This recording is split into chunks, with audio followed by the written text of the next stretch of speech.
And when he had opened the fourth seal, I heard the fourth beast said, "Come and see." And I looked and beheld a pale horse, and his name that sat upon him was Death, and hell followed with him. I'm Eddie Webb, I'm Chris Spivey. and today we're going to talk about Pale Rider.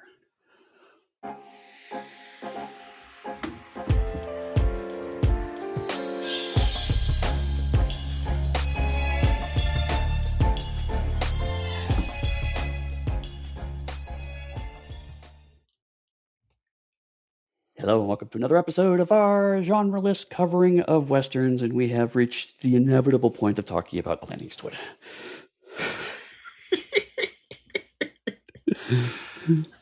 Eddie, I'm noting a lack of excitement for you for Eastwood. I'm to be perfectly honest, I'm probably not going to be super kind on this film for a couple of reasons. One of which is that I'm not a huge fan of Clint Eastwood as a person. I'm also not a fan of him as an actor either, but we'll get into that. So I came in going, okay, this is apparently a significant film, so we should try to talk about it. And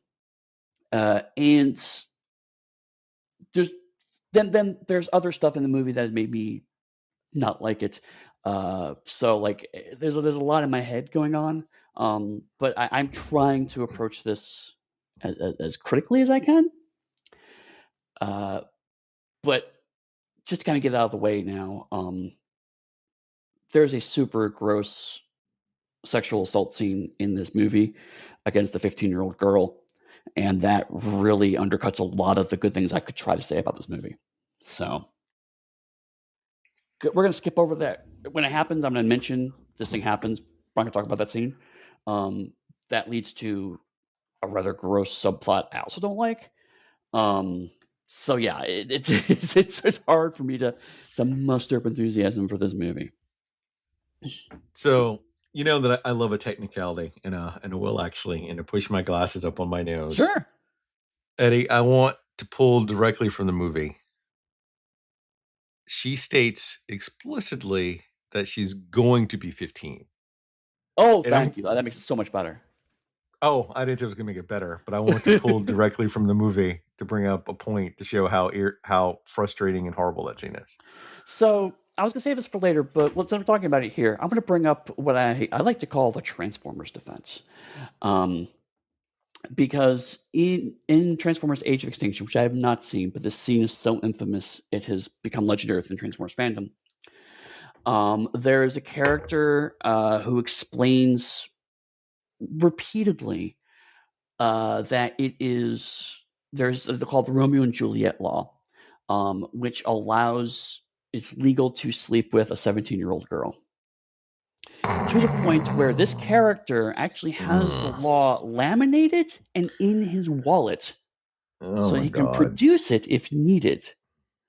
And what makes this particular, because the character's 20 and then the woman he's going after is 17, what makes this even worse is that both the screenwriter and the director, Michael Bay, had at the time repeatedly pointed out that it was meant to be a joke and that people just didn't get the joke.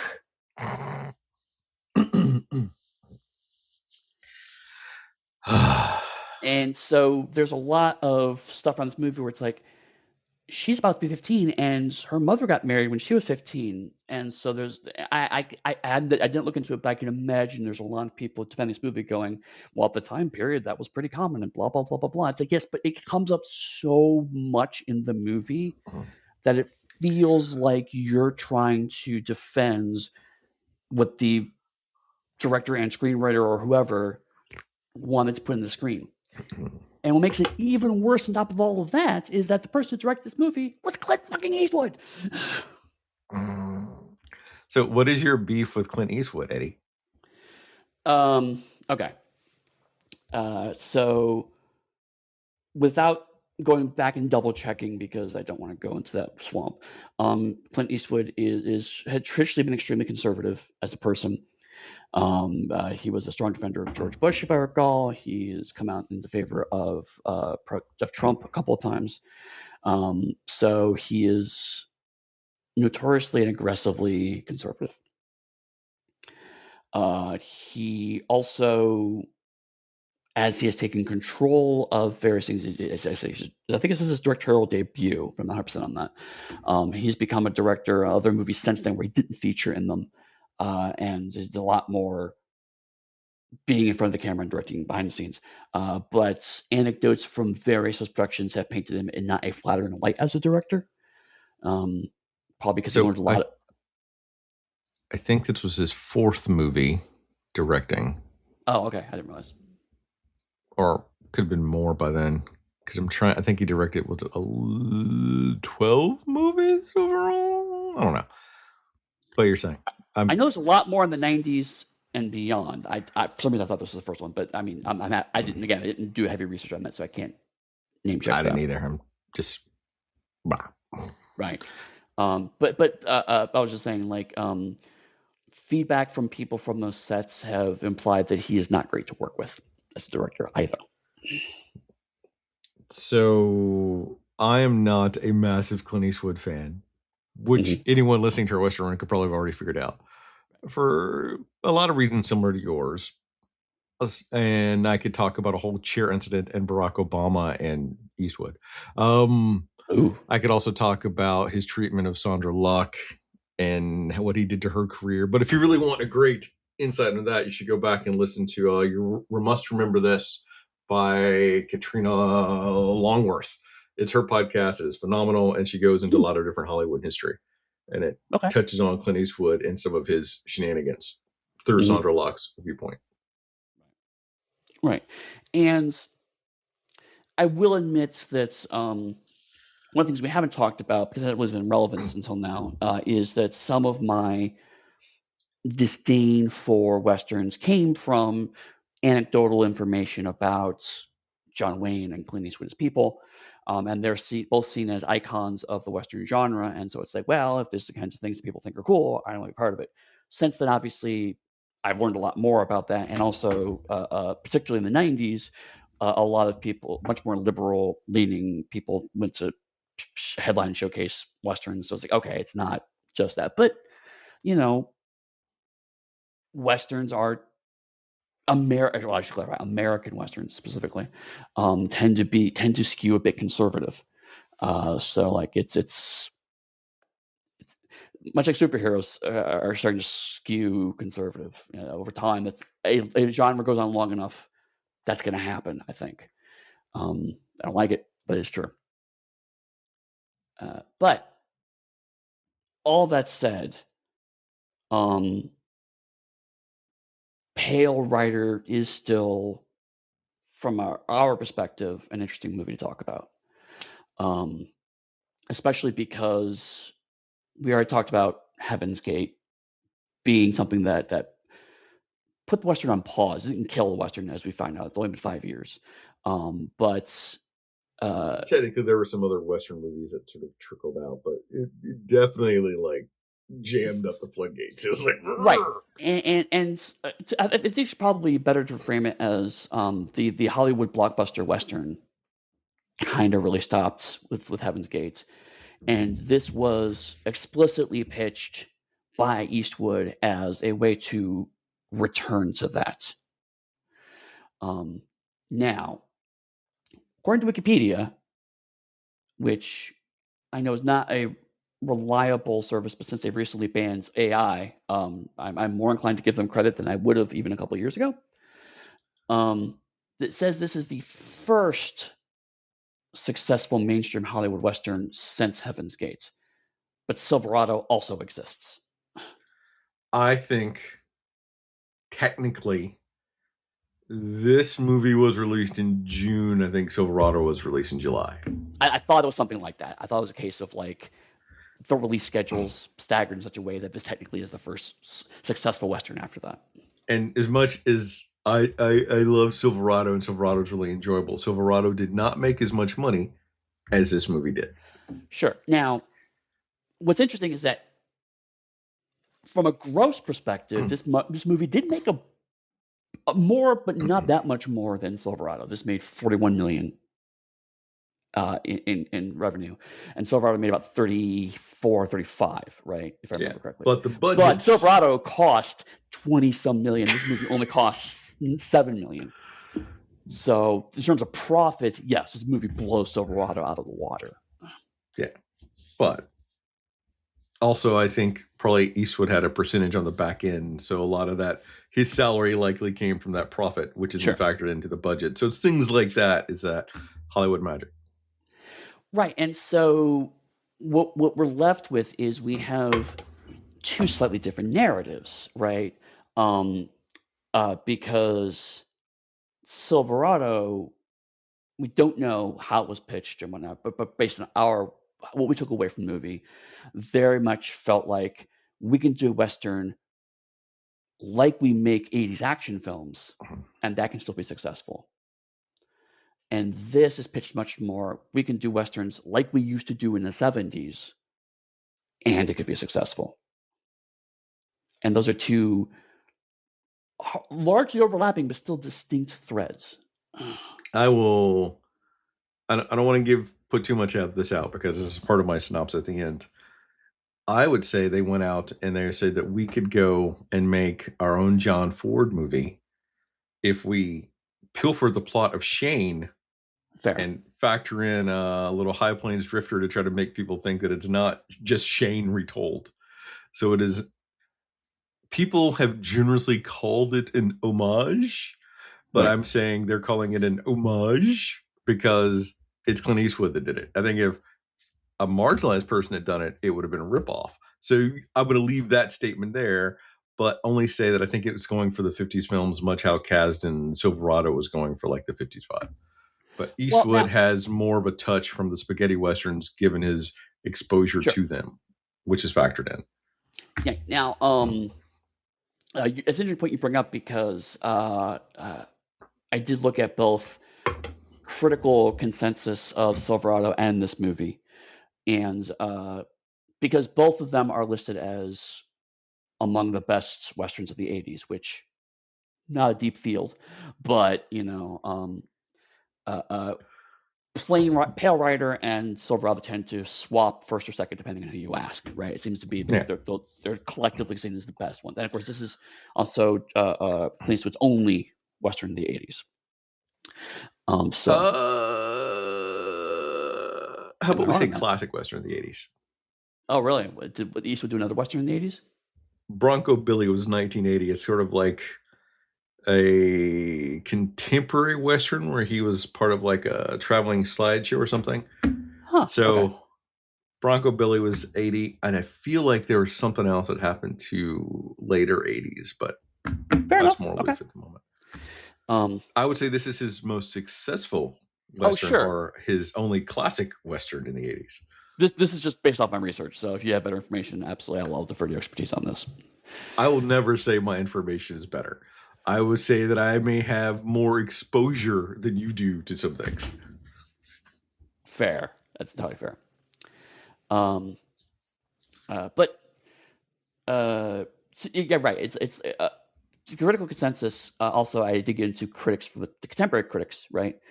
And criticism of Silverado was basically generally kind of, it was okay film, right? To be fair, that's also our review. Sure, right. I mean, so like we lined up with that. It was much more divisive around Pale Rider at the time, right? A fair number of film critics were like, "This is amazing. This is wonderful. A return to form." Blah blah blah. A number of other critics were like going, "We've seen these movies before. John Ford made them. Why are we giving this guy credit for making movies that already exist?" Yeah. So, to your point, the homage theft line, even at the time, people felt it had been crossed. Whereas Silverado, I think most of the homages were more visual than plot related, and I think it's why Silverado kind of largely got a pass on that front. And I'd also say I think Silverado got a pass because it didn't, it didn't steal an entire movie's plot and say, this is my idea and run with it. Silverado said, these all things happen in Westerns. Look, they're in our Western too. Right. There's an intrinsic difference in that approach. Like Silverado is an homage to the West. Pale Rider, I'm fucking spoiler. I don't care if you know my review. Silverado is just straight up stealing someone else's idea and then saying you did it, and knowing there's enough time between when you made your theft movie versus when the original movie came out, and people may not remember that or recall that movie. And I think the modern parlance for distinction would be the love letter project, right? And Silverado is very much a love letter to westerns. These are people who love westerns and want to, like you said, you joked about it. They're doing western stuff in this western movie about western things because it's a western, and you understand it's a western.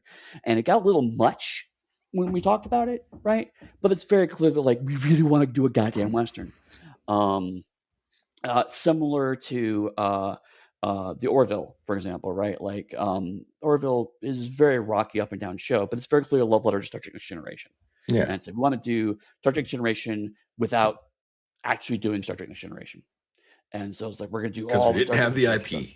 Right. And so they're going to do all of Next Generation stuff. Transformers Animated, 2007.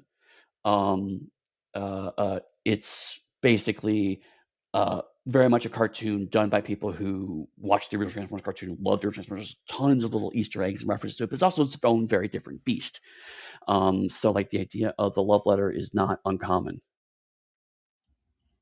And so much so that even this movie itself, so this movie took Shane's plot to make Pale Rider, and I want to say in 2010, was it somewhere along the way? Dolph Lundgren, like I brought in Dolph Lundgren as a comparison for this. Dolph Lundgren ripped off Pale Rider's ripoff of Shane to make a modern, at the time, movie I think called Missionary Man, where he was a biker that came into town and extracted, I think, vengeance on people. That was also.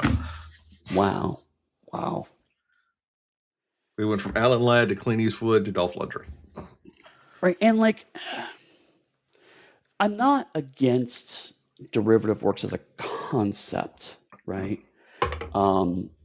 I mean, it's one of the benefits of the public domain is that once things go in the public domain, making derivative works off of that and not having constraints on those derivative works leads to a lot of interesting material.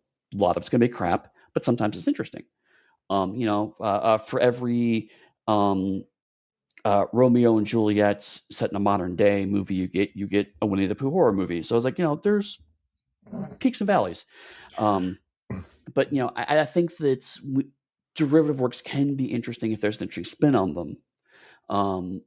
But also, sometimes it's just that I've already seen this movie, and occasionally, again, we have like a Silverado where it's like, you're right, I've seen bits of all of these movies and let's jam them all together into an interesting thing. Arguably, even Blazing Saddles is a form of let's reference a whole bunch of westerns, but in this case, let's make fun of all of these bits of westerns. Yeah. Spaceballs is basically the same idea. It's to take bits of Star Wars and jam them all together in funny ways. But there's a difference between that and we're already eulogizing this film, but I mean, I think it's good maybe going in to kind of understand why we're so kind of about this movie. As a example of how shoddy I think Pale Rider is, like all movies of the time period, trailers made, and sometimes the music in the trailer is music from the movie, and sometimes the music they don't have the music ready yet, or they just don't feel it's important enough to get. So sometimes they get stock music, and usually these days for westerns or not westerns, sorry, for Hollywood movies, they do try to at least source. If they can't make custom music for the trailer, they at least try to source music that can be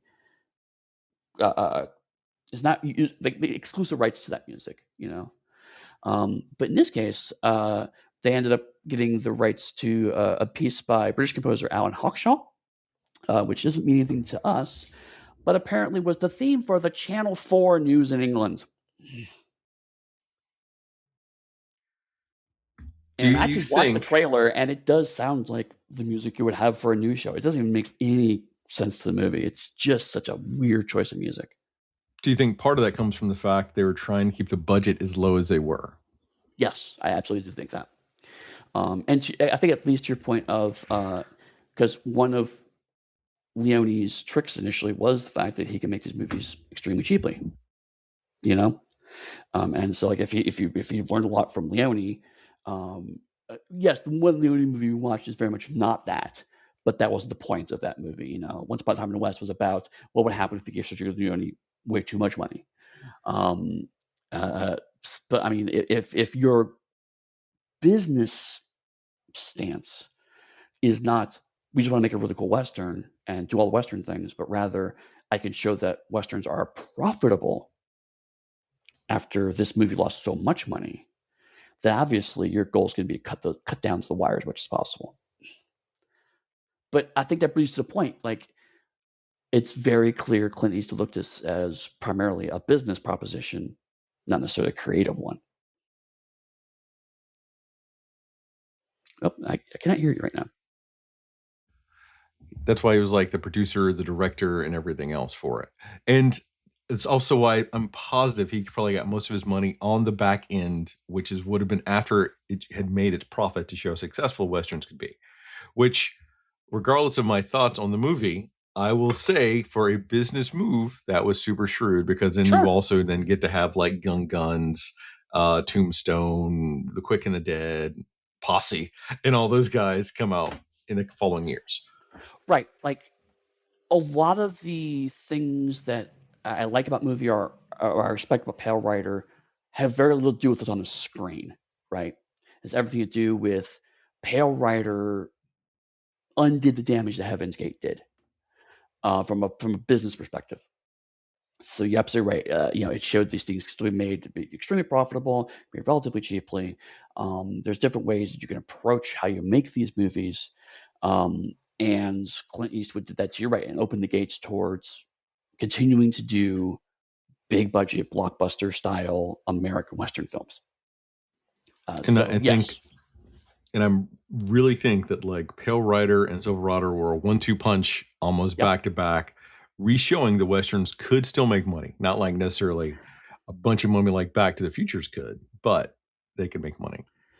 Right, and what's I'm glad we did it this way for a couple of reasons, but one of the benefits that I think helped me is that in the little bit of research I did about this movie, a lot of people point towards Pale Rider and say this is what reinvigorated Western, and I think you're right. I think Silverado gets lost in that conversation because especially if they release as close as you say they did, which is like a month apart, what American audiences at the time would have seen is like, oh, Westerns are back. 2 movies came out. And they're both, various forms of watchable. So maybe that shows that Westerns are pretty good. Maybe, and it turned from Heaven's Gate being looked at as Westerns are dead to, no, this movie just didn't do well. And now, in retrospect, we look back at Heaven's Gate as we have and say, well, actually, even the movie isn't that bad. It was butchered by a studio and an overbearing director who lost the plot, but whatever. So there's a lot of reasons why it's good to talk about Pale Rider, and there's even chunks of Pale Rider that I enjoy. But it does. We're kind of in the weird case, like with Heaven's Gate, it was like this movie's terrible. Us going, actually, it's not that bad. This is gonna be awesome. This movie's amazing. Us going, it isn't actually. All right, did you want to get into this? Because I feel we've already like hit the end of the show before we've even really begun the show. Yeah, there's still interesting to talk about, but yes, before I dive into it. In Carbon Canyon, which is outside the city of LaHood, California, mining baron Coy LaHood is waging a war of intimidation against independent prospectors and their families, including Hull Barrett, who is courting Sarah Wheeler. Sarah's teenage daughter Megan, desperate for deliverance from LaHood after a gang of his men attacked the mining camp and killed her dog, prays for a miracle. While she is praying, shortly afterwards, a man on a pale horse arrives in Carbon Canyon. And right off the bat, this movie is as subtle as a brick.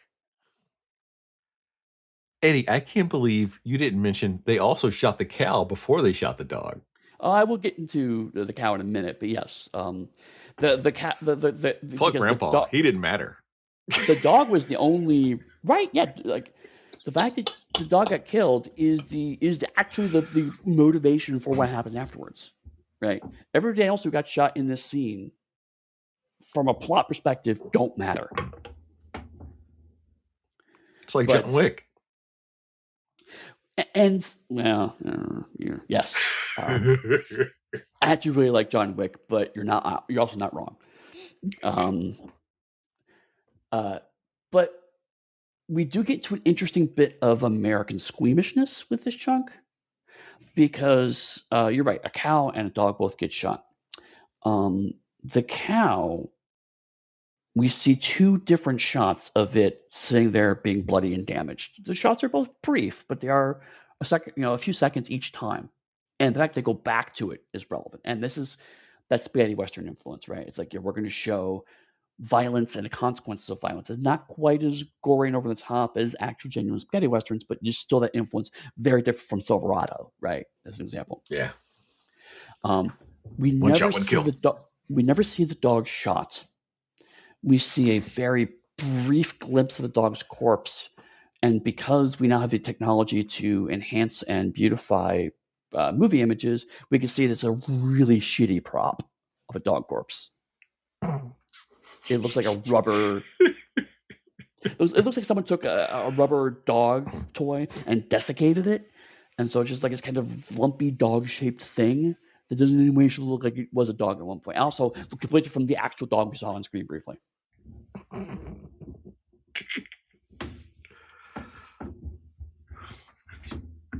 Yeah, but there's also some interesting things happening in this chunk. Like much like we noticed with Silverado, another example of the story actually taking place under the opening credits. Yeah.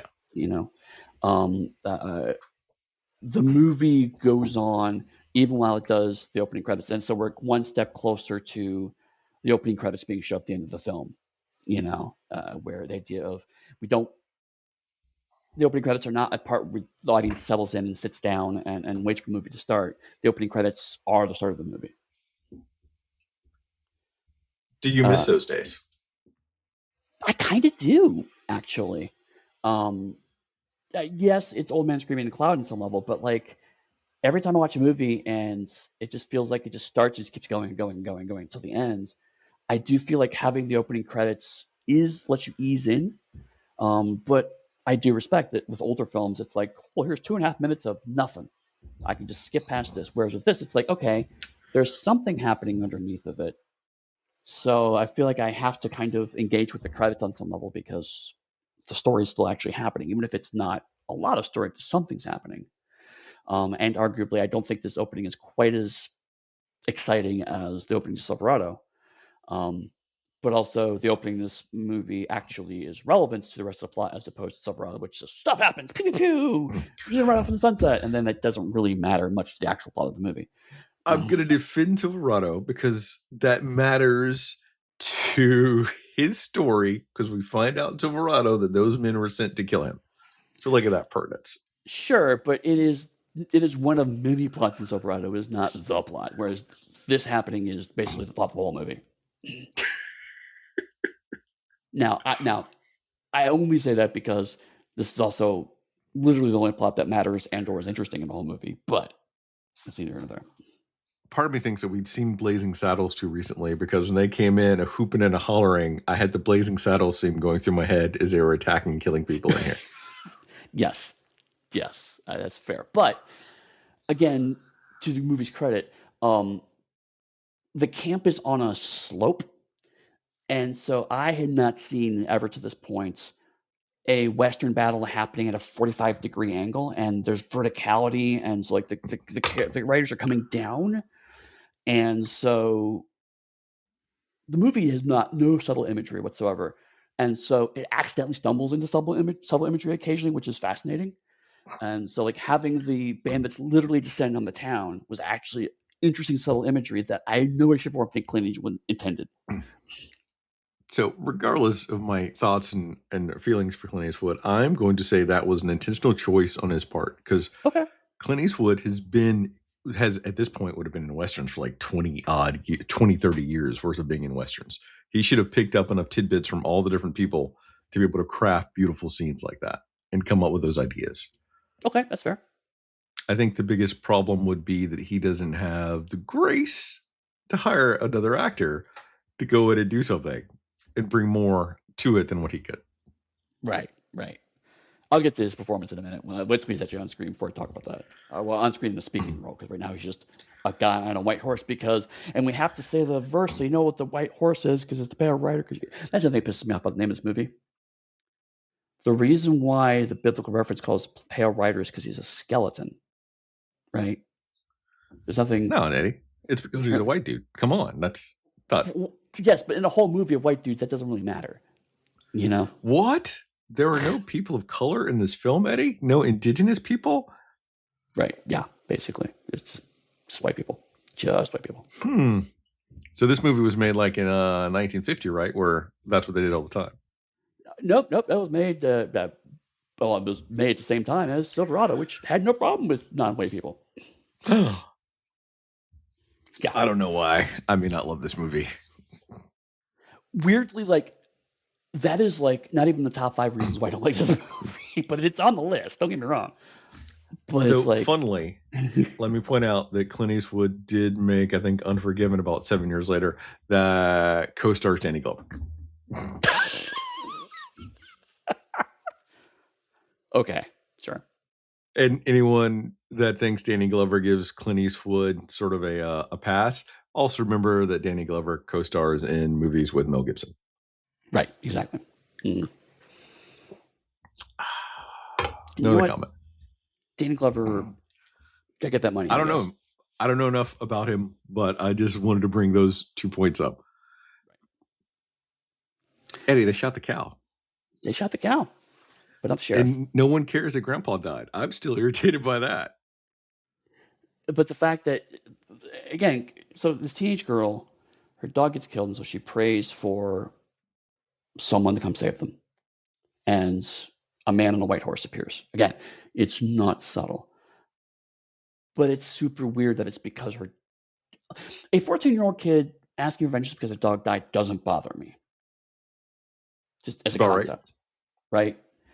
Because a 14-year-old kid's grandpa died, okay, well, whatever, they're old. Or I don't even understand the concept of death necessarily, right? But my dog dying, it impacts me, and maybe her first actual experience with death, right? So, like, that concept doesn't actually bother me.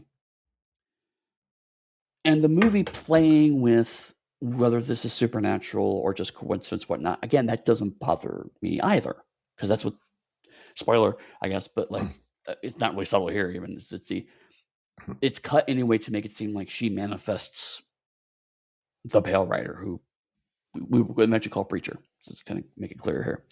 And again, like, it's no El Topo, but like, there's room for this, have this kind of merging of mystical thinking and Westerns. I'm not against any of that. But to have that juxtaposed with the grandfather being shot and the cow being shot, it does give the feeling like those violent scenes are just there for shock value. So I don't think the grandfather was shot. I think they say that he died. I think his heart gave out during the raid. Okay. I'm bringing up specific clarity because I'm trying to remember if they actually shot and killed a person during the raid, because that would have a higher ramping up that I don't think they've hit yet. They've like beaten the miners and they've tried to scare them out of town, but I don't think they've actively killed a miner in that form or fashion. You know what? I think I may have to give that to you, because based on the plot goes later, you're right. I think that is relevant. They didn't shoot anybody. Because that's the escalation that we haven't hit yet. The combat scene is so chaotic that it's unclear. And when I was watching it, I did not realize that would be a relevant point. So I just kind of assumed someone got shot. Now that you bring that up, that's a good point. I did not pay attention to see if someone got shot or not, because I did not realize that was a relevant plot point until much later. And I'm stressing that because then it goes back even more so that the spirit of vengeance essentially came because the dog got killed. Yeah. Which, as a dog lover, on some level I do get, but it seems like an awful, again, John Wick is one of the few films that actually manages to pull that off well. But anyway, anything else before we go on? I just think maybe he should have been like on the red horse instead. War? Yeah. That's it. We actually know what we're talking about as opposed to just pulling a quote out and shoving it in the film. Anyway, when Hall heads to town to pick up supplies, 4 of LaHood's men harass and assault him, but the stranger intervenes and effortlessly fights them off with an axe handle. Thankful, Hall invites his rescuer to dinner, and while the stranger's watching, notices what appears to be 6 bullet wounds in his back. When the stranger arrives at the dinner table, he is wearing a clerical collar and is hereafter referred to as Preacher. Coy LaHood's son, Joshua, attempts to scare off Preacher with a giant workman club, but Preacher quickly disables Club with a hammer to the nuts. I'm not going to jump the Club yet. I want to, but I'm not going to do that yet. I'm going to start at the beginning. The store interior is gorgeous. Yeah. Right. It's a beautiful set. And even some of the other bits of town we see are beautiful, but it's just after Silverado, the scope is so different. But even the cinematography of this film is beautiful. Like, hands down, gorgeous. I love watching the cinematography. Yeah, no, I mean, turn the sound off, it's actually quite a gorgeous film. And so that's why I'm using the store interior as kind of the leaping off point to that point you just mentioned, which is that there are definitely some visual things done at the early part of the movie, and some bits in later, but it's more consistent in the early part of the movie where it's just like, we can do a relatively cheap Western and also have it look really good. And to your earlier point, it does also look good, but it also does not entirely look like it is a ripoff of Leone style. There's a couple of close-ups of the eyes that feel very Leone, right? But a lot of it is Eastwood and his cinematographer's own distinctive style. Calling back to John Ford. That's a good point, right? Like, there are certainly elements of the shooting that go to what if John Ford had 80s technology and money, right? Yeah. Which becomes, even at this point, watching the film, like, so I'd seen this film once before, like a long time ago. I didn't even rewatch this film for Hana West. That's how little I wanted to rewatch it. Wow. It's a rewatching it now. I keep seeing like bits of John Ford scattered throughout, and I keep thinking to myself, why do I not really get into this movie? Right. And I haven't spoiled it, but it's because it's so much of a retread of everything, and it's not doing. I mean, it's literally not doing anything. So, one thing we were talking about, particularly with Heaven's Gate, was that the late 70s, early 80s seemed like it was starting to become a synthesis of American and Italian Western cinematography styles in something that became kind of its own distinctive thing. Heaven's Gate kind of aired on the side of American. This seems to be airing a little bit more on the Italian side. And what's interesting is that because we watched Silverado first, realize already there's a third path forward, which is not synthesizing, but just doing a wholly new thing. Because Silverado looks like nothing like any of the Westerns we've seen before. It looks like a Western, don't get me wrong. And we very clearly and intentionally apes very specific shots of Westerns. But it is also, again, shooting it like an 80s action film, not like a Western of any previous style. Yeah.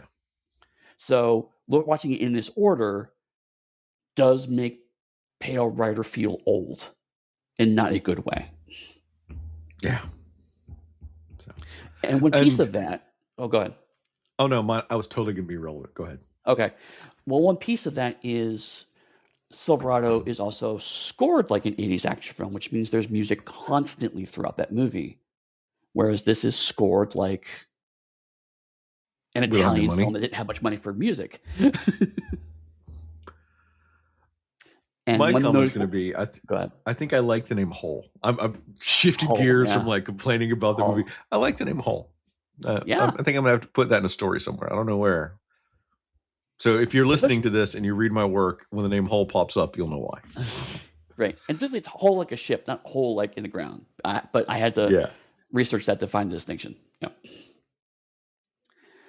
So who do you think our real protagonist is? Because I'll get back on point. We have Hull, who after the raid and everything else, loads up into the wagon. People are like, don't go into town, Hull. You know they're going to be messing you up if you go into town. And he goes, I'm going to go into town. Right. we're starting to see that problem. But since you answered the question, I'll talk about it now. If I were to read the script, Hull would be the very clear protagonist. He is the one that has an actual character arc. He has the support cast are ultimately supporting Hull on some level. Hull is the protagonist. The way it is shot, because it's Clint Eastwood film featuring Clint Eastwood, starring Clint Eastwood with Clint Eastwood, but digressions Clint Eastwood, also directed by Clint Eastwood. Preacher is the protagonist in the way the film shoots the movie. Yeah. Okay. Right. That's my thought too. Now, and what's frustrating is that if this were a movie done in a way where Preacher is done more like an inciting incident, he is a spirit of vengeance. He is a potential supernatural force, and he comes in and cites these things that allows Hull to find his own heroism and overcome things. This could be a really interesting film. Yeah. See, the thing is, though, Hull already has heroism from the start. Like, sure, he's trying to keep people together. He's taken on like a family that is not his family because he wants to be like there for them, and he has like all these great positive traits, and they're like reinforcing them and showing like he's a one good man essentially. Right. Which leads to a concern I have about Sarah, like you said in a second. But like, and I was gonna say, like, even Clint Eastwood's delivery of basically talking in quips and catchphrases would work really well as this man has no personality because he's just a supernatural force. And that would have given Hull space to see more of that humanity that you're talking about. Because you're right, like, if you're not thinking about Clint Eastwood, Hull's actually a pretty interesting character. But he's immediately subordinate to Clint Eastwood. And so you lose that. And so you get into a weird conversation with Sarah, because if you take Clint Eastwood out of the conversation, there's an interesting debate there, which is Hull's going, I have moved us here so we can strike it rich and support you and our daughter. And also, to be clear, but they're not married yet. That's a big key point. The thing is, she's not Hull's daughter. Like, right. Yeah. It's Sarah's daughter. So that's. But I was about to correct myself when you jumped in. So yeah. Okay, sorry. Yeah, no, it's your daughter. I said our daughter. I meant your daughter. But it's like, yo, I'm doing this so that way I can show you that I can support you, and therefore you'll marry me. And the idea of an unmarried woman with a daughter and that relationship, and also that relationship not being on good terms at the moment, is all actually really interesting. And coupled with the fact that he's been doing that for years, and it has not been consummated. That is, yeah. It which shows that Hull's brings up a problem we're going to have that we'll talk about shortly. Fair enough. And so the idea of this man comes in and protects Hull, and so he goes out of his way to make sure that please come see my family. I'm going to make you dinner. And at first, Preacher rejects the offer. Hull insists because he feels like it is his duty, his obligation to repay him for his efforts. Now, so we inject Clint Eastwood. I'm just call him Clint Eastwood because he's functionally just Clint Eastwood. He's not really a character. So one more beat before you go fully into this, because you've transitioned from the town to back to where they were.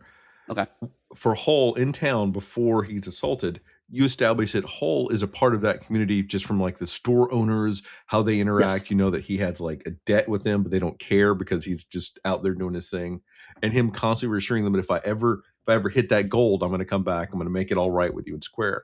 And you see that they care about him. He cares about them. And it's a whole thing. Like, that is a real character. And that is a character that we should be following in this movie.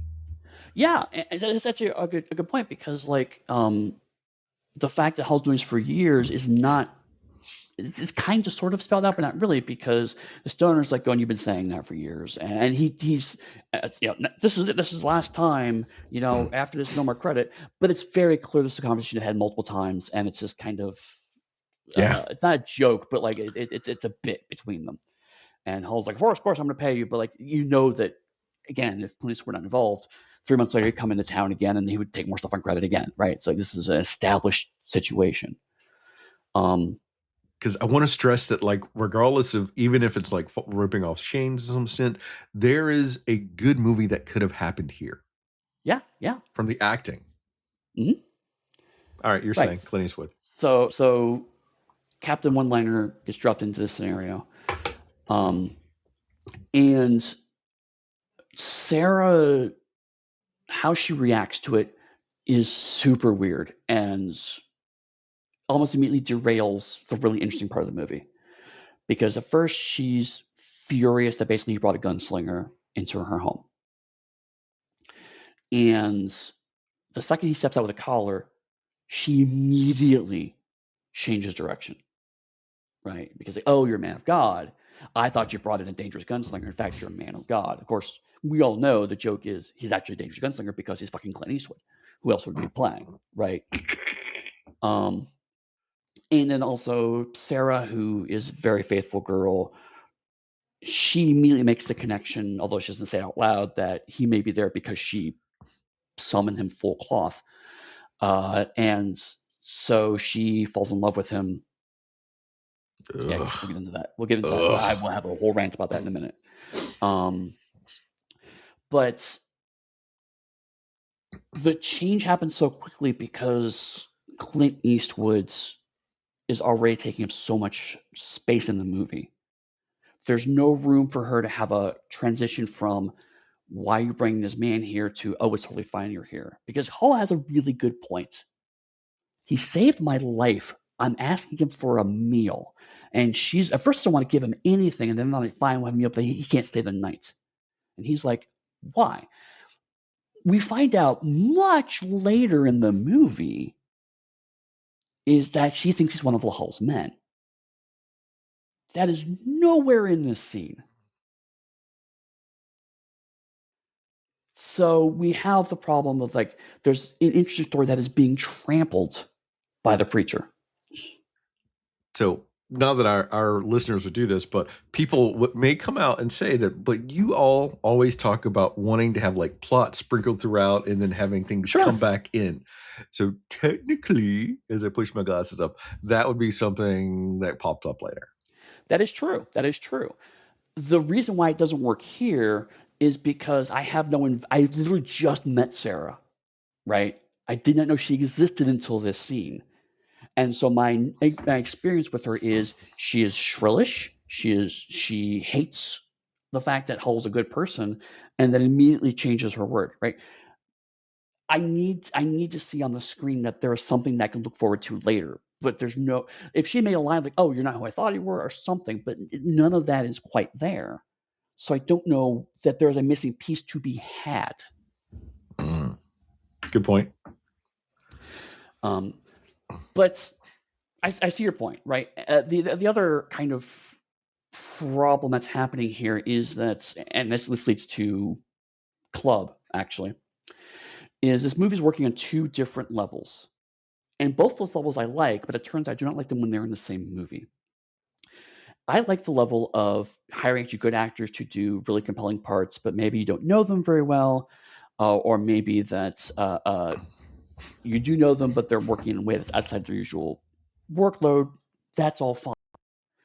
So that's one of the reasons The Gilded Age on HBO works so well, is that they hired a lot of Broadway actors and put them on screen. And people don't usually know Broadway actors just by like their face because they're usually not that close to them because you're in Broadway. But The Gilded Age puts them on screen. You get to see them, and they're phenomenal because they're exceptional actors and actresses, hands down, just in a new medium. Totally, absolutely. To another shout out to a Patreon episode is like one of the reasons why I think Wonder Man worked is because yes, it has Sir Ben Kingsley in it, but also he's working in a mold that, if you're not used to Marvel movies, is very different from what he usually does. And if you are familiar with Marvel movies, it's an established character that can follow along, but he's also acting in a way that I'm not used to from his previous appearances. And then the spoiler is he eventually does act that way. So again, that's fine. I'm also fine with stunt casting, which I've called before, which is that hiring someone to do the things they're well known for doing, right? So you hire Clint Eastwood to do Clint Eastwood things in a Clint Eastwood movie. Okay. You hire the guy who played Jaws to basically play Jaws, but in a Western. Okay, fine. It turns out when you put those two things together, the stunt casting starts to drown out the subtle acting. I would say that they could work well together in a film if one of the people didn't focus as much of the camera on themselves as they do. Because it's drowned out because there is so much Clint Eastwood in this Clint Eastwood movie about Clint Eastwood doing Clint Eastwood things, what other people watch Clint Eastwood be Clint Eastwood. And that doesn't work. The only mild defense I want to hear, it's not much of a defense, is that he does do the same thing for Club. Because this is the guy you recognize from James Bond movies. He's doing these things from James Bond movies. Do you get it? Do you get it? Do you get it? Right? So he's doing it for that too. So and that's one way to handle stunt casting, right? But it's immediately counterbalanced by Clint Eastwood beating the guy from James Bond movie in like less than 2 seconds. So, yes, absolutely is that. Clint Eastwood displaying Clint Eastwood is as strong as a James Bond character is. Clint Eastwood also doing this. So that's actually a very good point because like even in the James Bond movies, Roger Moore did lose to Jaws several times to make him look like the bigger threat, whereas he almost immediately takes care of Club. So that is a valid point. But the other thing is also Sarah, who is again this character who's going to have plot relevant stuff later. Throughout all of this, we just get 3 separate shots of her standing on the porch looking shocked. And so it's like Hull is also in this scene and does stuff. But like his supporting cast is immediately shunted to basically off screen.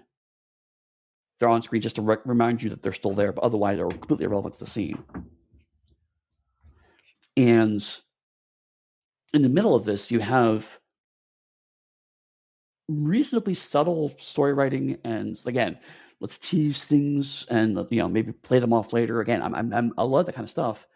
But if you're juxtaposing that with literally they're beating on a giant rock because the rock is a metaphor for the things that's stopping Hull from succeeding, and then you have the preacher literally explain the metaphor to Hull in the movie, and then the guy that's the big villain destroys the rock. And then there's another line where preacher's like, it looks like he helped us along. And it's just like, either do subtle metaphor or do explicit metaphor. But again, if you're doing both, it doesn't work. Oh. Yeah. But Jaws. It's always nice to see him. Although one of the tidbits I heard from trivia is that they underestimated how much Jaws weighed, and one of the first horses they put him on collapsed under his weight. They had to get a different horse. Oh no! And that he was having back problems, so he was having problems getting on and off the horse, which is why after Clint Eastwood defeats him, Clint Eastwood helps him get onto the horse.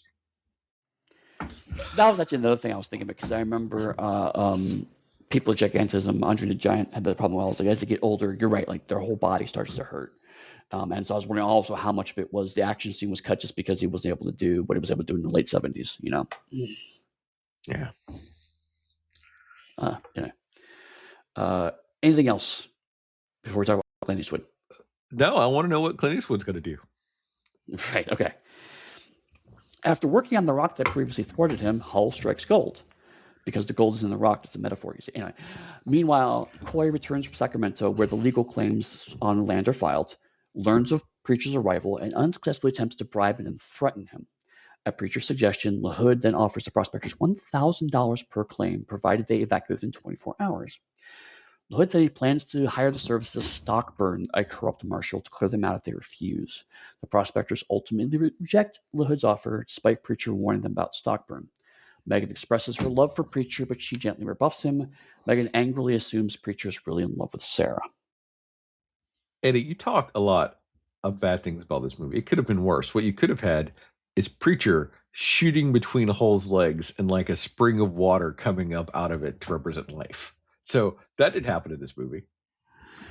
I almost no, I'm not quite ready to defend El Topo yet. but this movie gets me pretty close to that line.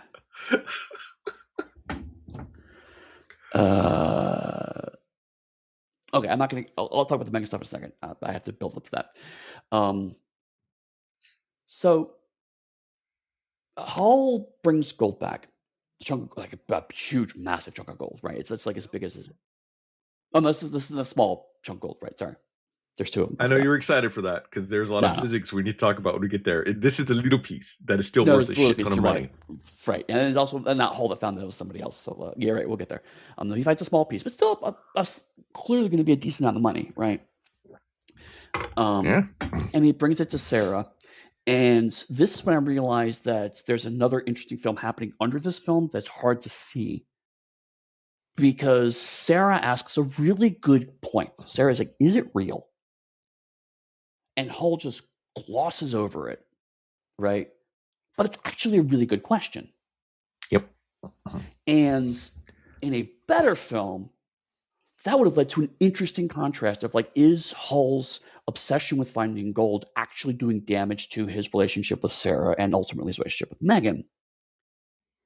And is a lot of Sarah's pushback her trying to get him to find reality versus Hull's dream, and like, but also Sarah is potentially undercutting that dream and potentially cutting off an avenue for progress that they could have. So like, there's a lot of interesting discussion here, and it is lost in the Clint Eastwoodness of the whole movie, right?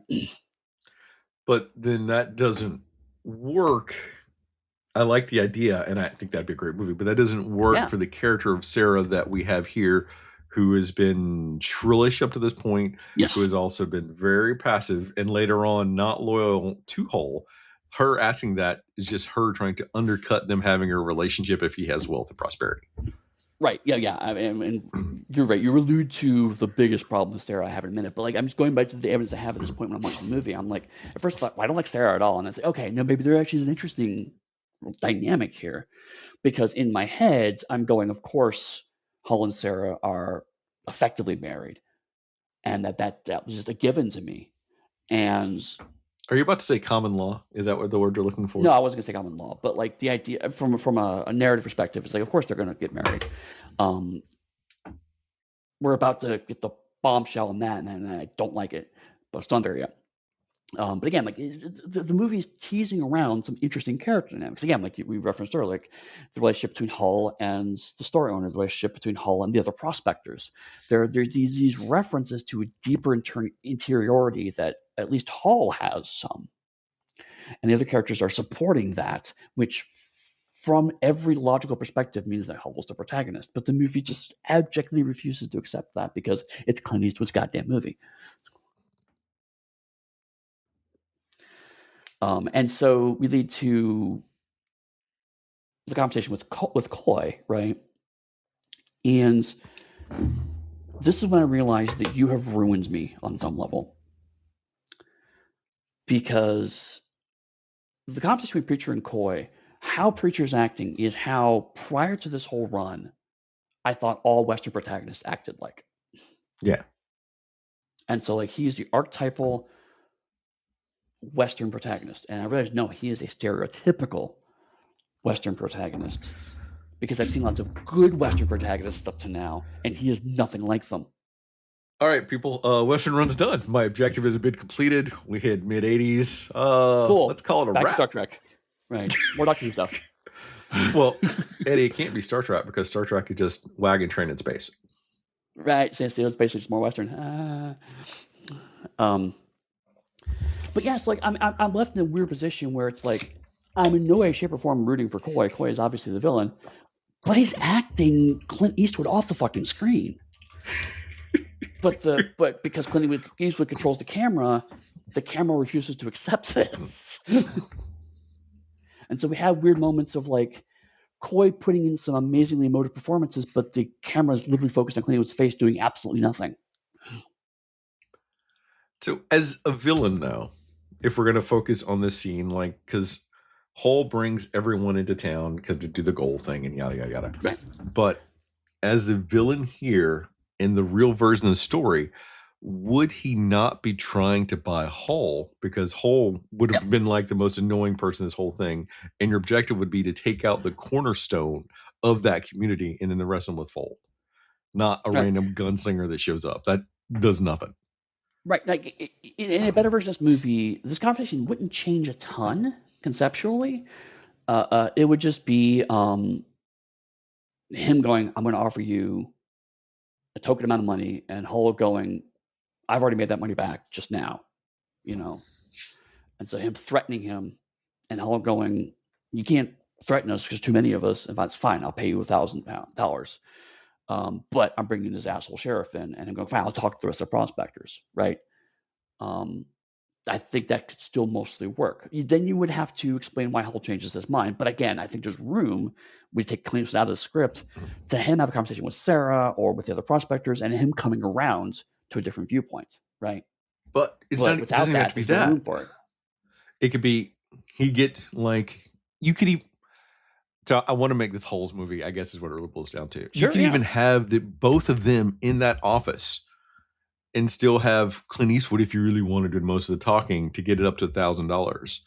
And then have Hull telling everyone else that, like, we went in, this is what he offered us. I don't think it's worth us to do it, because Hull has been established as a forthright, honest character. He would bring the deal back and tell people what it was, because that's a character we have now, even from on screen, the little bits that we get. We don't need Clint Eastwood.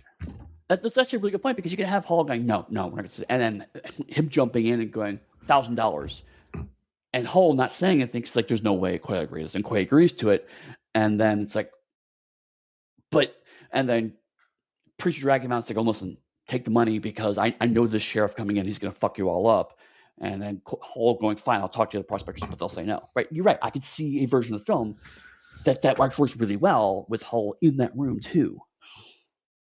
But that's me wanting a different movie than what we have. And sure. We're like already at the synopsis throughout this whole thing, but essentially the issue is that Clint Eastwood won't let it be a movie about other people. Right. Because there is a good movie here, and much like I say with Mr. Holmes, I'm already telling you, I can see why people like this movie, but it's not a movie for me. Right. Let's get to this. The reason why I don't even see why this movie people like the movie. The Megan Preacher subplot. Right. Now, because I did not understand what the movie was doing at this point, I was particularly disgusted by this because Megan is the only romantic option in the movie. I did not, and this is slightly my fault, I did not see Sarah as a viable option. It wasn't until Megan says, you secretly love Sarah, not me, that I was like, oh, that's on the table. That makes this both better and worse, right? Slightly better because, oh, okay, so she's not remotely a sexual option. And slightly to the movie's credit, the preacher at no point in time is even remotely interested in this. He's like, hell, no. But he does it in such a cool protagonist way that it leaves too much open for Sarah. Yeah. He should have just said, you're a child, no. And she's like, well, I'm almost 15. He's like, I don't care, no, right? But he was like, lots of flowery, it's not meant to be, blah, blah, blah, blah, blah. And it's just like, a teenage girl's going to eat that shit up, you asshole. Come on. And then, of course, she figured out, you just love my mom instead. And then she's like, wait, can he? Right? So it's, if Clint Eastwood was open to expressing a range of emotion, that could have been a better scene. But because Clint Eastwood has to be the cool protagonist absolutely everywhere, it makes that scene worse. It's funny that this is a scene that we're stuck on, because I saw the Siskel and Ebert review of this film from like when it came out. And this is the scene they highlight as the biggest emotional scene with the most gravitas for the film. And like, this is a scene that they loved, was that interaction between them. Wow. This is mega gross. how different it is in like 85 versus 2026. Fair. I mean, that may be part of it. And it's not a part, frankly, I'm willing to overlook personally. And this is where I Super started to gross. go. This is where I started to go. This might be hard for me to overlook, but I was willing to push on. But it does open up, like the pieces are. I was frustrated because like Megan's acting like a 14-year-old girl, right? She doesn't understand what love is. She doesn't understand these concepts. And again, she keeps repeating, my mom got married when I was 15, right? To the point where the movie's protesting a little too much on this front.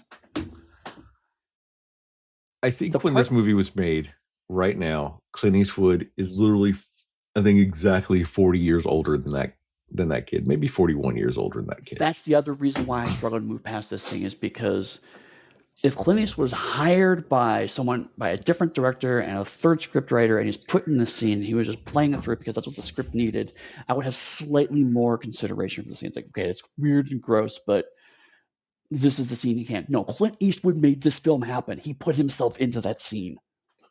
He's like, I want to have a 15-year-old girl fall in love with me. You're a creepy bastard. And it would still be utterly wrong and disgusting if it was a 25-year-old dude, but it would make more sense if it was like a 25-year-old dude, because you would have potentially like a physical thing there, and along with like the gravitas of, I came in, I saved your town, I saved everybody with my fist of fury. Right. And again, like, this movie's so close to, like, there's a couple different ways you could possibly change it. Like, one is, if all of this had been expressed as platonic love, I love you because you're my savior, because you're here to help us, a lot of this problem goes away. Well, not all of it, because we'll get there. Or, to your earlier suggestion, if Hall had been in this place instead, and it became, why don't you love me like a daughter? You know? Right? It's the, why do you love Gold more than you love Mom, and more do you love me? Right? That could have been an interesting conversation. But it feels like this is jammed up with every one of these movies has to have a romantic subplot, and it's like, at the time I thought, this is the romantic subplot. That's really, really gross. So in Shane, the adoring person for the mysterious protagonist is like the little boy who comes along. Like they're shot for shots of Megan and the kid from Shane in the same sort of stanzas to show you it's a Shane ripoff. But that makes more sense, because then it's more of like a fatherly son sort of thing potentially going on, and it avoids all of this nonsense that Clint Eastwood wants. Right. And like I said, like, even if it was the she doesn't want to take it to a romantic area, but it's very clear this was happening. It's very clear what she wants. And I have to say, like, minor concession to Siskel and Ebert's point, the woman playing Megan is doing an amazing job with the horrible material she's gotten, right? I genuinely believe this 14-year-old girl is in love with this man. And on top of all of it, it's like, she's desperately trying to have chemistry with Clint Eastwood, and Clint Eastwood has zero chemistry, in my mind. So, like, not only is this a situation Clint Eastwood put himself into so he can have 15-year-old lust over him, but also he's doing a bad job at it. Okay, I think we can move on. All right. Preacher leaves without letting the family know and visits another town, entering a Wells Fargo bank. He retrieves 2 pistols from a security box and removes his clerical collar. The Hood's men dam the creek, which forced the miners to prospect a dry bed. Megan rides into the Hood's camp, where Joshua shows her the blasting operation before sexually assaulting her. Preacher arrives on horseback, disarms Joshua, and shoots him through the hand. Stockburn and his deputies arrive in the Hood. Coy gives him a rough description of Preacher, which startles Stockburn because the man Coy is describing is dead. Spider Conway, one of the prospectors and Coy's former partner, discovers a large gold nugget in the Drag Creek bed. This one we talked earlier. He rides into town with his teenage sons, where he yells drunken abuse at LaHood from the street. Stockburn and his deputies gun Conway down, while Stockburn himself shooting Conway in the head. Preacher returns Megan to Sarah, while Stockburn sends a message he wants Preacher to meet him in the town the next morning. Sarah begs Preacher not to go and tells him she will marry Hull despite her feelings for Preacher. That does cover a large chunk of movie, but there wasn't an easy way to. All the other chunks are too small, so I kind of had to go slightly large with this one. But also, I kind of want to get this over with. Because this is the part of the movie where is Preacher a real person starts to genuinely get debated. Because up to now, it's just been convenient editing, right? Yeah. It's like Megan's quoting from the book of Bible, and then Clint Eastwood shows up. It's like, okay, that could just be an editing switch. But now we have he's standing by the train yard. The train goes by and it disappears because it's spooky. And because it turns out he was secretly dead, And so in my head, I'm going, "Oh my God, is this actually the Crow?" Done 10 years early.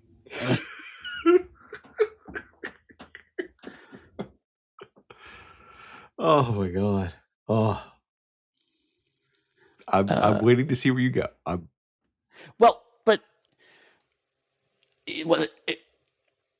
So like we have this thing of like, okay, he goes to the Wells Fargo bank and gets his guns and takes his collar off, and it's like, okay, he's not actually a preacher. Spoiler alert, I kind of got that movie. I never at any point in time believed he was actually a preacher. There's nothing that definitively says he's not a preacher or he is a preacher. Right, but let me rephrase that. The fact he's not a gunfighter was never in doubt at any point in time. Despite Sarah going, "Oh, he's wearing a collar. He must totally be a gunfighter." And again, we move to something that's potentially really interesting because the prospectors are talking about the decision, right? And Sarah is unhappy with Hull turning down the money because she's kind of settled into the pragmatist of the relationship. And we have an interesting bit where she apologizes and says, "It's just been really stressful for the hood here. That's why I've been kind of acting out." And that is like the only glimpse of complexity we get from her before she immediately goes, "Oh, she then immediately says, I'm actually in love with Preacher, but I'm not going to go with him. I'm going to stay with Hull." And it's just like, that bit didn't need to be in there at all, right? There's an interesting dynamic of both Hull and Sarah wanting to make a life for each other, but having two completely different opinions of what that means. But this is also where you have Hull coming up and saying, "Hey, I have a thing for you. Can this be a real thing? Yes or no?" After years of her just stringing him along. And she says, yes. Everything's making think she's going to say no. Even Hull's like, well, she's going to say no, but she says yes. Right. So that's when he gets super happy and everything else. Right. And then, again, later on, she talks to Preacher and it's like, I was going to fuck you, but instead I'm going to go stay with Hull because I made a commitment. No, they fuck in that place, in that night, because it's like, because she says, "What's that noise?" Like, "Something I know. Close the door." And she closed the door with them inside. It cut to black. It is how they did in the old movies when people are going to have sex. They fade to black, essentially. So she says, "Hull, let's get married and have a real relationship." And then she goes and consummates it with Preacher. Boom. And that's reinforced by the next morning. I'm skipping ahead a beat. The next morning where Megan goes, "You even got to say goodbye to him and I didn't," inferring she stayed there all fucking night and they fucked all night. And now her daughter's even more jealous of her. So Sarah is a horrible character in this film. I did not get that. Yeah, no, then because Preacher is part of this process, actively ruins what could have been an interesting dynamic. Yes. Because I had interpreted it as she just simply kissed him and said, "I have feelings for you, but I've got to commit to him." And then the noise was just them arguing and talking. I didn't get that, but you're, and I can't invalidate. So I mean, that's probably a more accurate read of it. Then she just straight up cheats on Hull. And I would be more cool with it if she hadn't already said, "Yes, Hull, let's get married," and then immediately she goes, and has relations with the preacher. Right. Which I've seen people try to have like different riffs on it. For instance, like Sarah recognizes that the preacher is like a reincarnation of her husband or something, which doesn't work because that's even creepier than Megan is in hitting up on him. Yeah. But so people try to do that sort of nonsense, and that doesn't work really because he even says her husband left; he didn't get killed. Right. So Right. it's. And if that were the case, then Megan's reaction to him is even worse. Yes. So this movie did Sarah dirty from like start to end. No. Yeah, I was hoping by the time I got here, I was like, there's something there, but now you say that, no, it's Sarah is just buffeted around by plot need throughout the whole movie, and that's really unfortunate. Megan's not much better, but it's even worse because of what happened to her that I'm not going to go into.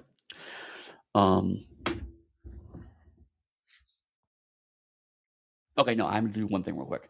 Not only does it happen, but a bunch of adult men sit there, watch him, and cheer him on. That's fucking disgusting. Anyway, now I'm getting away from that. If we're going to really get into it, this is a chance for Club to have sort of done something cool. Yes, that would have been amazing. Yeah, and you saw it was going to happen, but Clint Eastwood came in and Clint Eastwooded. Right, and spoiler for a chunk ahead, but then Club does help Preacher, so like that would, if you had that scene, it would make natural sense. If Club was the villain, then he sees that the people he's working with are actually really horrible, so he refuses to work with them anymore, and then he helps Preacher. That would have been a short but natural character arc for Club. Yeah. Because Clint Eastwood's got a Clint Eastwood, Club doesn't get to do that. But you're right, they do shot in a way that Club's like uncomfortable with this. And this means that Clint Eastwood, I think, went and saw Mel Brooks's Blazing Saddles and says, I think Mondo should be in my movie, and Mondo should have a heroic turn by the end of the film. Right. And so, oh my God, is this movie actually stealing from Blazing Saddles? Yes. No. But there's another part where, like, again, in a better movie, because at this point in time, it's very much implied, we're not quite to the textual evidence, but it's subtextual evidence that Preacher is dead and has come back to life. Right?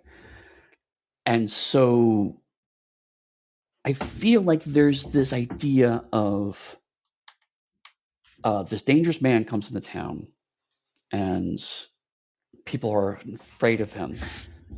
And then he clothes himself in holiness, and so they like him.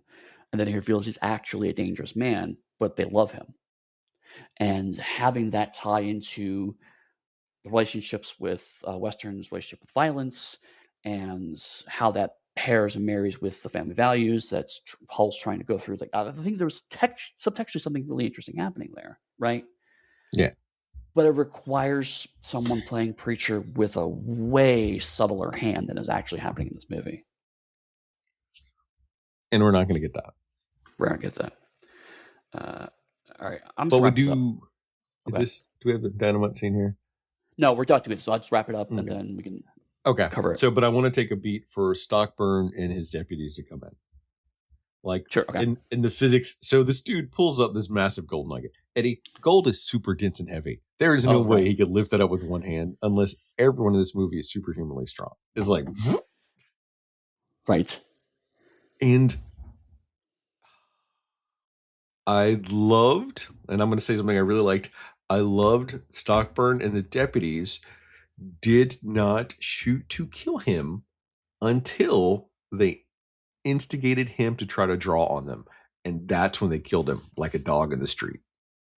Right. Which they did everything but. And if I wanted to credit this movie for subtlety, I could see that as an indictment of the increasing militarization of the police in the 80s to try to come up with plausible reasons to get them to that do ain't in a Clint Eastwood movie. Right. That ain't in a Clint Eastwood movie. Right. Exactly.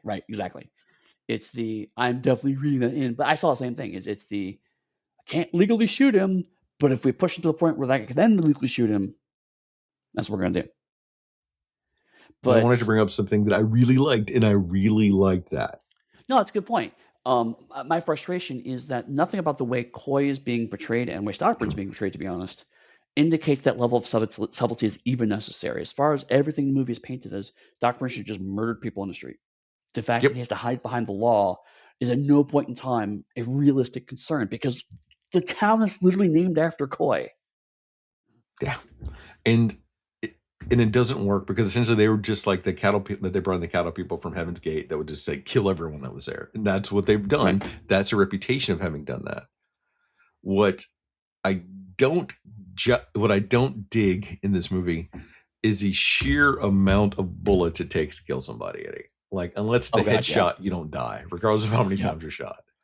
Right. And it's not even spaghetti western at this point. It is just ridiculous because spaghetti western adds a graphicness of like the blood splatters and everything else. This is just a bunch of bullet holes. I did make a comment in my notes earlier, way back when Preacher first showed up during the where he beats people with the axe handle. I had made a note that it felt pulpy in that moment, right? Because the fight scenes are a little exaggerated and everyone's it takes a bit longer to finish a fight, and so I was like, maybe it's pulpy. That's what the violence is doing. But you're right, like every other chunk of the movie, violence is a massive threat, except for where it's plot relevant.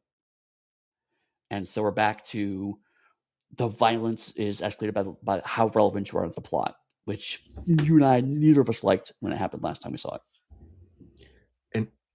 But unless you're shot in the head, which this movie loves to shoot people in the head, they're like the best shots of any movie we've seen. They're better than the protagonist in Silverado. Everybody like bam headshot, bam headshot, bam headshot.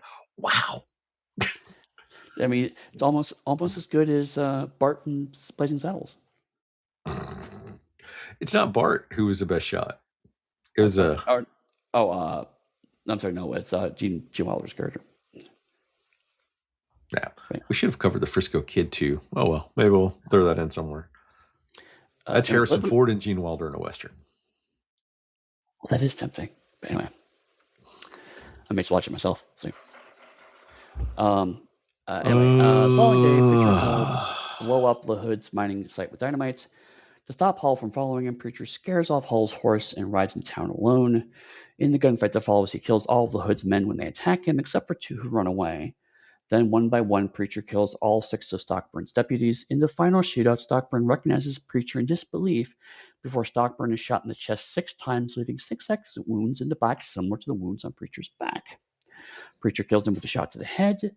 LaHood, watching from his office, aims a rifle at Preacher, but Hull, who walked all the way to town, shoots LaHood dead. Preacher nods at Hood and rides off towards the snow-capped mountains. Megan arrives and, seeing Preacher riding away, shouts her love and gratitude to him. The end. This movie is over. So, yeah. Preacher's explicitly dead at this point in time, right? It's like he is a revenant from the grave because he managed to inflict wounds that exactly mirror the ones that were on his own back. We're not there yet. We have to have this dramatic encounter with all the deputies, Eddie. Do we? We do, because it is, as people like to say, an homage to High Noon, if you will. Because remember when Gary Cooper and Grace Kelly were taking out all those random schmoes in the streets, hiding behind buildings, ducking around here and there? Yeah, except that one was better. Because it's just not about Clint Eastwood. That's the problem with this movie, is it's just Clint Eastwood swinging his dick around everywhere. That's my entire synopsis of the movie. And to your point, which I didn't have when I first read it, but I'm come around to your viewpoint. Clint Eastwood now explicitly removes the actual protagonist from the movie to make more room for himself. Yep. Which I didn't catch at the time, but you're right. Like this whole finale works better if Hull is at least equally involved. Yeah. Put him in the Grace Kelly role where he kills, like, technically he is, but I think Grace Kelly only killed 1 person in High Noon, and Hull technically kills 1 person in this movie. Right, but and this is what makes it so frustrating, is because, well, there's lots of reasons why it's frustrating, but the one that sticks out for me is Preacher pulls the horse away, scares the horse off so that Hull has to walk back to town, and then Preacher rides at a pretty strong gallop into town. the gunfight doesn't take that long to resolve. So how fast is it for Hull to actually walk into town, right? So it to me at least very much felt like this was explicitly a plot contrivance just to have Clint Eastwood have more screen time. Technically, push up my glasses, they do point out that they eventually see him like sitting across the street to get coffee. So he could have been sitting there for a fucking hour and a half, 2 hours. And technically, he only made Hull's horse run off, so Hull might have actually found his horse. I know that he says he walked; it's a long walk, but that's like a one-liner. So True, that could have been just a joke. Finger quotes reasonable that Hull could be there for the last minute. But it is muddy. Let's put it that way. And before a moment of flashback, we have Sarah and Megan. Megan confronts Sarah about her mourning getting to say goodbye, and then grabs the horses and starts riding towards the town. Yeah, no, that's a good point. I hadn't thought about that. And then we get the gun battle. Why is he hiding behind stuff if he's already dead? Doesn't matter. Because it looks cool. And to be fair, it does look cool. Yeah, I mean, the cinematography of the fight scenes are actually quite nice. Visually, the movie is quite good at this point, right? So I can't argue that at all. But logically, it's just like, if they're playing with the space of we're not entirely sure whether Preacher's supernatural or not, that's fine, but it's so heavy-handed with it that I can only walk away from thinking it's meant to be supernatural, which then raises a whole bunch of the questions, like you said. High Plains Drifter did it better. Fair enough. I did, to show you where my head's at this stage of the movie. The biggest question I have, I simply wanted to give you, was about the guns, because at one point, I believe it's the Preacher takes the entire cylinder off and replaces it. Yeah. Was that an actual thing? I don't know more. Maybe. That is how little I care about this movie. Fair enough. I just didn't know if the swing cylinders. I thought they came around like in the 1870s, but maybe they came later. But Eddie, I think this movie is like 1880s, right? I don't actually know when it is. It doesn't say. I don't care enough to look it up. Right. But it feels later, like significantly later than 1870s. But that just could be because from the aesthetics of the film. But given how everyone's dressed in this, how the town's operating, it feels more like a late 1880s almost. Yeah. I have to say, it feels like it's closer to the turn of the century than anything.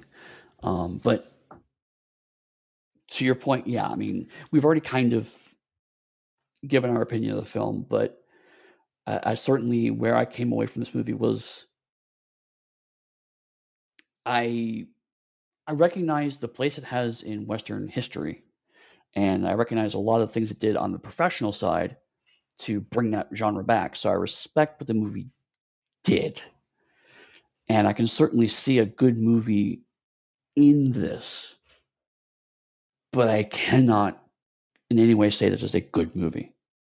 And I admit a lot of that is because I don't like Clint Eastwood as a person, I don't like Clint Eastwood as an actor, and I don't like Clint Eastwood as a character. And I got all three of those in this movie.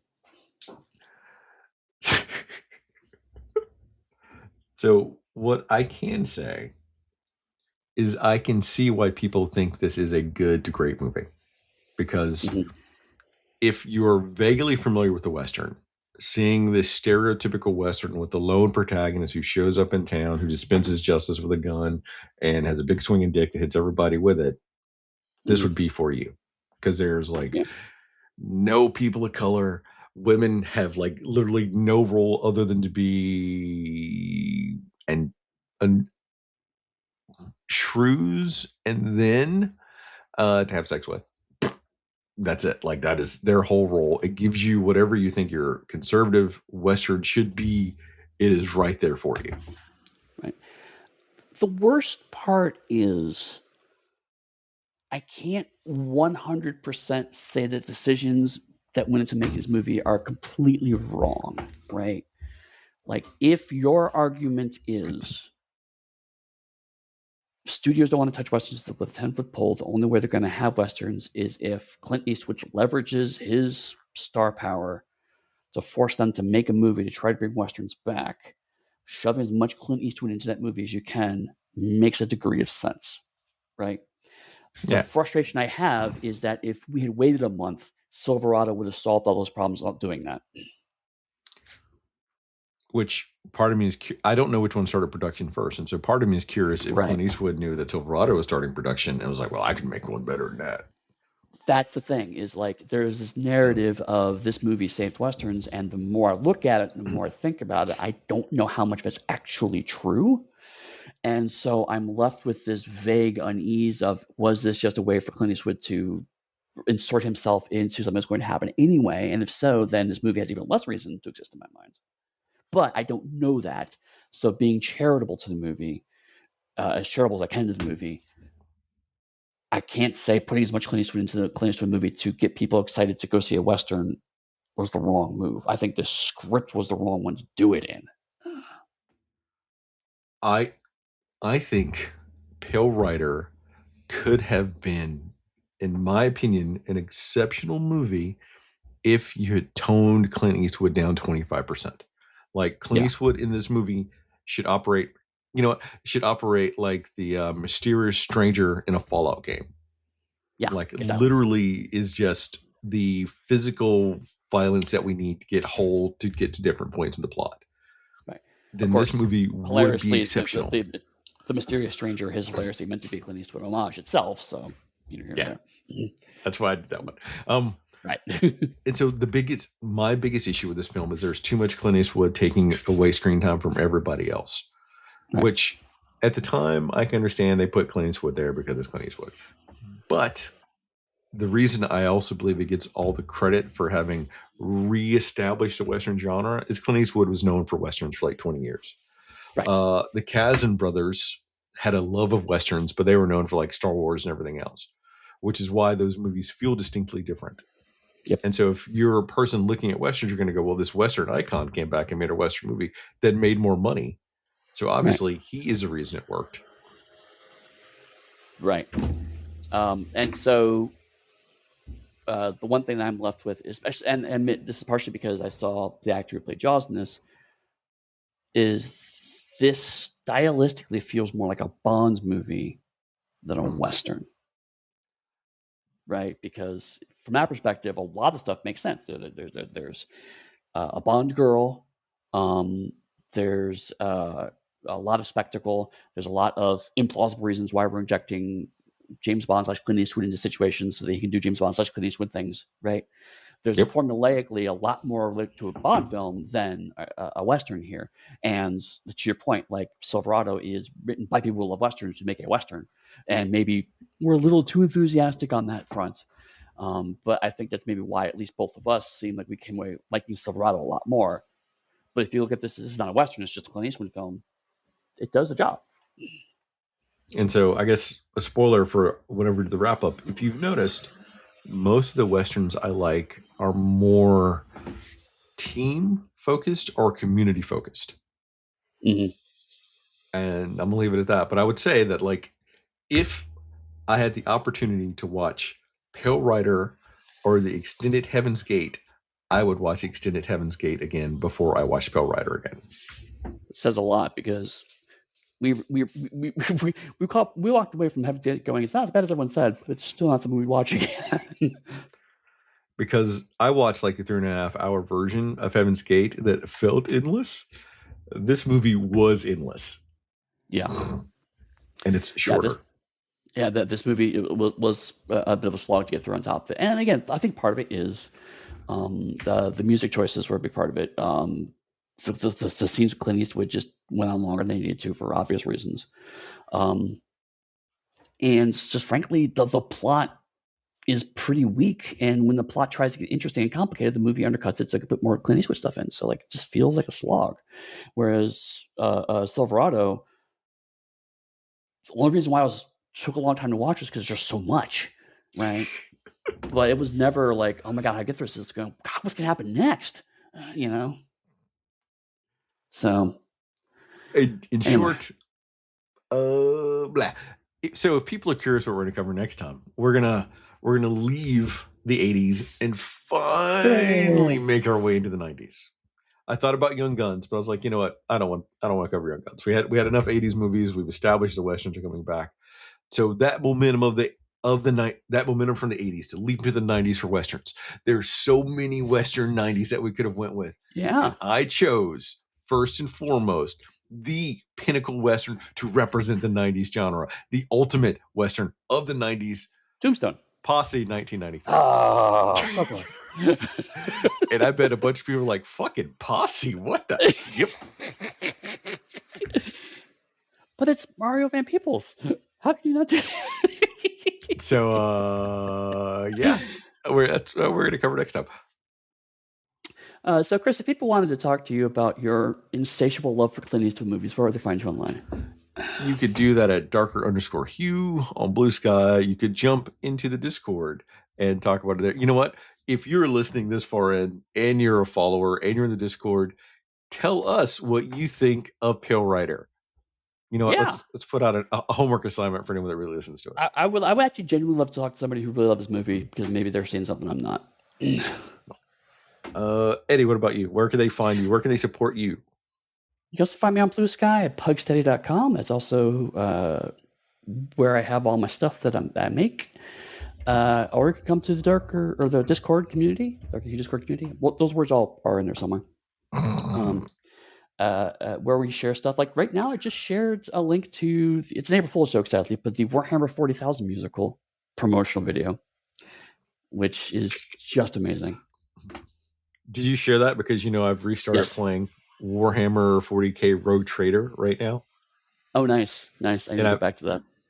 I tried it once before. I didn't really jive with it, but now I'm in Act 2 and I'm really enjoying it with like my Psyker, my Sanctioned Psyker Void officer build. Nice. So, yeah. So check it out if you want to talk to us about your Rogue Trader build or just talk about Westerns. Come to the Discord and chat with us. In the meantime, we'll talk to you next week when we talk about Posse. Yeehaw!